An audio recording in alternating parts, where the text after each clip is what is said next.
The oppressive conditions in the South during Jim Crow extended beyond disenfranchisement and violence. Public policy around housing has had generational impacts.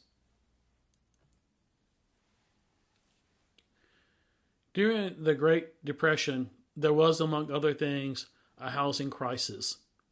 Only 1 in 10 households owned homes, and they were financed under difficult terms. Typically, the mortgage only covered half of the property's market value, and payment on the balance was due over 3 to 5 years, ending with a balloon payment. During the Great Depression, there were massive numbers of default, creating a crisis. To respond in 1933, President Roosevelt signed the Homeowners Loan Act into law. The purpose was to provide relief to mortgage indebtedness and permit a refinancing that could not otherwise be done. The law created a Homeowners Loan Corporation to carry out the provisions of the Act.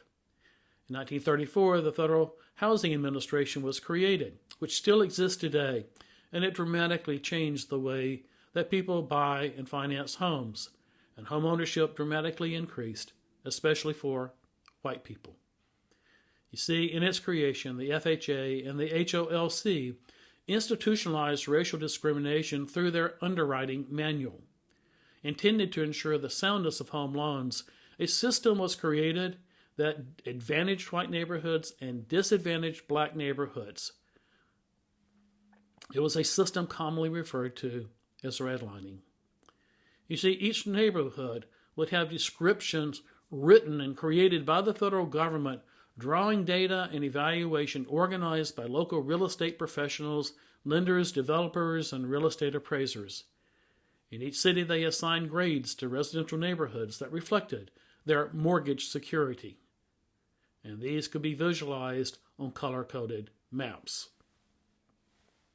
One of the key elements was the assumption that the presence of African Americans or the presence of more than one race in a community inherently made the neighborhood unstable and more risky for home ownership. The University of Richmond, in collaboration with Virginia Tech, the University of Maryland, and Johns Hopkins University, has developed an interactive map to digitally capture the redlinings of neighborhoods. Go to their site and examine places where you have lived and read the detailed descriptions of the communities. Through these federal programs, the private and public sectors conspired to keep African Americans segregated in either remote rural areas or overly crowded urban neighborhoods. They conspired to lock African Americans out of the growing middle class of home ownership in the evolving suburbs. The wealth equity disparity in the U.S. today is based on this foundation. One mechanism was the use of protective covenants, as shown on the left. These covenants were part of recorded deeds and bound future homeowners to maintain racial exclusion. They were used by individuals, and they were encouraged by local governments and the federal government as a way to protect home values.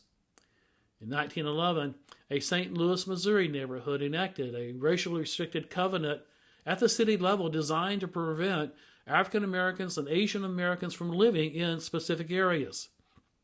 In 1945, an African American family, the Shelleys, moved into the neighborhood.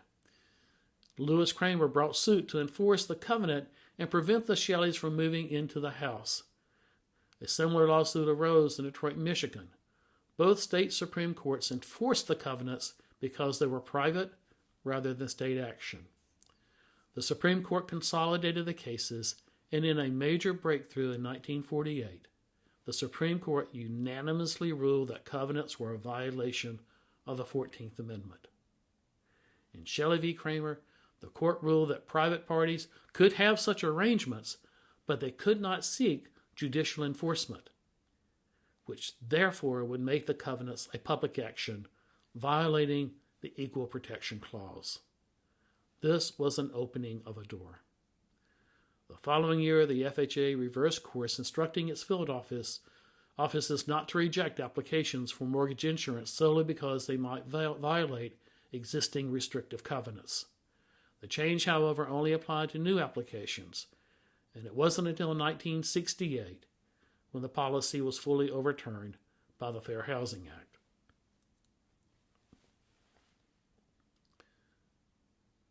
The issues around real estate discrimination and public policy are extensively covered by Richard Rothstein in his book, The Color of Law. In an effort to create a new era of equality, Congress passed the 1968 Fair Housing Act, signed into law as seen here by President Johnson. Racial discrimination, however, was deeply embedded in the system. Mortgage companies, real estate agents, property appraisers were all programmed to think differently between black and white communities, black and white sellers, and black and white buyers. In 2021, President Biden created an interagency task force on property appraisal and valuation equity. The task force will deliver a final action to the president in early 2022 that describes the extent, causes, and consequences of misvaluation and underevaluation of properties, and proposes a set of recommendations and consumer-facing actions that participants can take to advance racial equity in the appraisal process.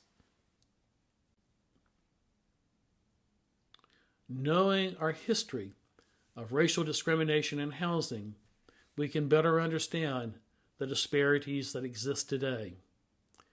African Americans have a home ownership rate that is 29% lower than that of white households. And the gap in wealth, which is primarily derived from home ownership, is a striking $165,000 difference between average African American wealth of around $24,000 and average white wealth of around $189,000. We didn't get here by happenstance. It is part of a long history, and understanding that history, hopefully we can find ways to remedy it and bring equity in housing.